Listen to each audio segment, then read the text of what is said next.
ஊழல்ல சிக்கி தவிக்குதுங்கிறத நீங்க தெரியும். அவ்வளவு விஷயங்களிலேயுமே கடந்த காலங்கள்லாம் நீங்க ஆர்டிஐ போட்டு கேட்டீங்கன்னா தகவல் வரும். ஆனா தொண்டி பேரூராட்சி இந்தியாவிலேயே சொல்ல போனா தொண்டி பேரூராட்சி மட்டும்தான் அந்த ஆர்டிஐக்கு கட்டுப்படாத ஒரு பேரூராட்சி இருக்குன்னா தொண்டி பேரூராட்சி மட்டும்தான். ஆர்டிஐல பொய்யான தகவலை நீங்க பெற முடியுமா? அதுக்கு உதாரணம் தொண்டி பேரூராட்சி. ஆர்டிஐல பொய்யான தகவலை வழங்கக்கூடிய ஒரே பேரூராட்சி தொண்டி பேரூராட்சி. இது அவ்வளவும் ஆர்டிஐல பெறப்பட்ட ஆவணங்கள்.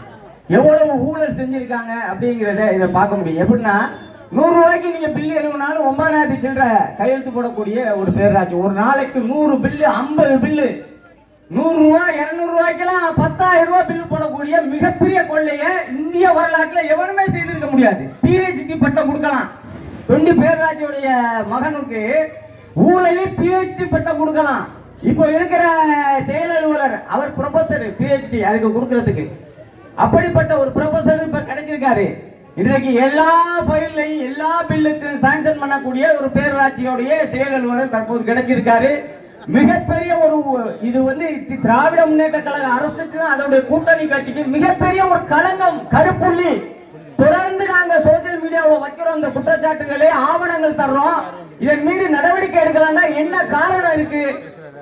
தயவு செய்து இந்த அரசை நாசமாக்குவதற்கு இந்த பேரூராட்சி செயல்படுது. இதுதான் உண்மை.